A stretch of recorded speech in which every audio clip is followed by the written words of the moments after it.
Test series में बांग्लादेश ने पाकिस्तान का किया सुपड़ा साफ। टेस्ट मैचेस की ये श्रृंखला है जिसमें पहला टेस्ट मैच हुआ भारत के नाम। बांग्लादेश पाकिस्तान के घर में घुसकर उसको टेस्ट सीरीज हरा चुका था। अब उसका टारगेट था ना मेरे भाई, वो था हिंदुस्तान। बांग्लादेश इस सोच के साथ कि वो जिस तरह उसने पाकिस्तान को घर में जाकर खदेड़ा था ना, उसी प्रकार वो हिंदुस्तान के घर में भी आकर उसको रौंद कर चला जाएगा। इसी सोच के साथ कप्तान अपने सभी सदस्यों के साथ हिंदुस्तान की धरती पर लैंड हो चुका था। 2 मैचों की टेस्ट सीरीज का पहला मुकाबला चेन्नई के मैदान पर 19 सितंबर को गुरुवार के दिन शुरू हो जाता है। बांग्लादेश ने टॉस जीता और पहले फील्डिंग का फैसला लिया और भारत के कप्तान को कहा कि तुम पहले आओ और अपना पराक्रम दिखाओ। मैदान पर यशस्वी जायसवाल और रोहित शर्मा उतर चुके थे, लेकिन कप्तान ज्यादा देर तक मैदान पर नहीं रहे और वो 5 रन बनाकर ड्रेसिंग रूम में जाकर बैठ गए। शुभमन गिल, जिसको दुनिया अगला आने वाला विराट बता रही थी, वो तो मेरा भाई अपना खाता भी नहीं खोल सका।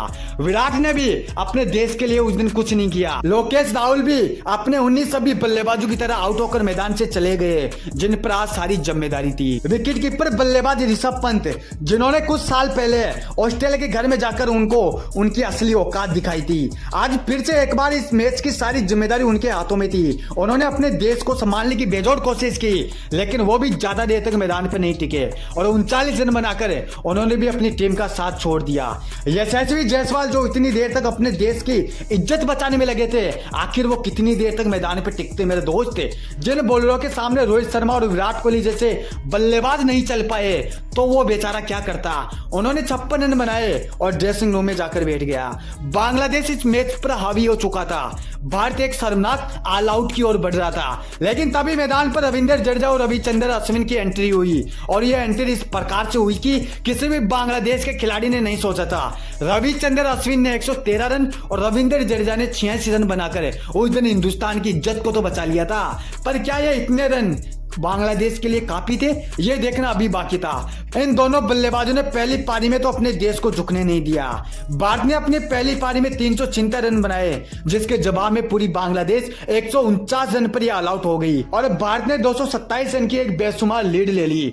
दूसरी पारी में ऋषभ पंत, जो पहली पारी में अपने देश के लिए कुछ भी नहीं कर पाए थे, लेकिन दूसरी पारी में उन्होंने शतक ठोककर बांग्लादेश को सदमे में पहुंचा दिया। शुभमन गिल, जो पहले मैच में अपना खाता भी नहीं खोल सके थे, उन्होंने भी शतक ठोककर पूरी दुनिया को बता दिया कि मेरा भाई क्यों मेरे को अगला विराट कहा जाता है। बांग्लादेश अपनी दूसरी पारी में भी कुछ नहीं कर पाया और उसकी सारी टीम 234 रन पर ऑल आउट हो गई। भारत ने पहला मुकाबला एक तरफा तरीके से जीत लिया था। सीरीज का दूसरा मुकाबला बांग्लादेश के लिए मान और सम्मान का बन चुका था। भारत के लिए इस मैच में खोने के लिए कुछ नहीं था, क्योंकि वो अगर इस मैच को हार भी जाती ना, तो सीरीज 1-1 से बराबरी पर होती। लेकिन बांग्लादेश अगर ये मैच हार जाती तो उसका वो सपना टूट जाता जो वो भारत को उसके घर में हराने की सोच रहा था। सीरीज का दूसरा मुकाबला 27 सितंबर को ग्रीन पार्क के मैदान पर खेला जा रहा था, जहां भारत ने टॉस जीतकर पहले गेंदबाजी करने का फैसला लिया। दूसरे मैच की शुरुआत हुई, लेकिन इस मैच में बारिश ने खेल बिगाड़ दिया और पहले दिन ज्यादा देर तक खेल नहीं चला। दूसरे दिन भी बीच बीच में बारिश होती रही, लेकिन भारतीय बॉलरों ने अच्छा खेल दिखाया और बांग्लादेश की पहली पारी को 233 रन पर ही समेट दिया। 233 रन के लक्ष्य का पीछा करने उतरी भारतीय टीम के दिमाग में एक बात चल रही थी कि हम जल्द से जल्द इस लक्ष्य को हासिल करके बांग्लादेश को जल्दी से जल्दी निपटाना होगा, वरना अगर यह मैच हम हार गए तो हमारा खेल वहीं पर ही खत्म हो जाएगा। इसी सोच के साथ भारत ने अपने बल्लेबाजी शुरू की और ताबड़तोड़ बैटिंग करते हुए अपनी पहली पारी में 285 रन बना दिए। भारतीय सभी बल्लेबाजों ने इस मैच में इस प्रकार से बल्लेबाजी की कि वो मानो T20 मैच खेल रहे हो। यशस्वी जायसवाल ने 51 गेंदों में 72 रन, विराट कोहली ने 47 रन, लोकेश राहुल ने 46 गेंदों में 68 रन बनाए। भारतीय बल्लेबाजों ने तो अपना काम कर दिया था, लेकिन अब बारी थी गेंदबाजों की। अगर हिंदुस्तान इस सीरीज को 2-0 से अपने नाम करना चाहता था, तो बांग्लादेश के बल्लेबाजों को जल्द से जल्द समय से पहले मैदान से लौटाना था और इस काम की सारी जिम्मेदारी भारतीय गेंदबाजों के हाथों में थी। बांग्लादेश की दूसरी पारी शुरू हुई और इस प्रकार से शुरू हुई थी कि इसकी कल्पना किसी भी बांग्लादेशी फैंस ने नहीं की होगी। भारतीय गेंदबाजों ने भौकाल मचा दिया, आतंक मचा दिया। बांग्लादेश के बल्लेबाजों की धज्जियां उधेड़ कर रख दी। जसप्रीत बुमराह, रविचंद्र अश्विन और अंत में रविंद्र जडेजा ने 3-3 विकेट लेकर बांग्लादेश की दूसरी पारी को 146 रन पर ही ढेर कर दिया। अब इस मैच का नतीजा साफ था, मैच का पूरा कंट्रोल भारत के हाथों में था। अगर कोई इस मैच को जीत सकता था ना तो वो था भारत, क्योंकि मैच का आखिरी दिन था। भारत इस मैच को जीत भी नहीं सकता था तो ड्रॉ जरूर करवा सकता था। अगर ये मैच ड्रॉ भी हो जाता तो वैसे भी भारत ने पहले एक मैच जीत कर रखा था तो सीरीज भारत के ही नाम होती। लेकिन लोग जिस तरीके से सोच रहे थे ऐसा कुछ भी नहीं हुआ।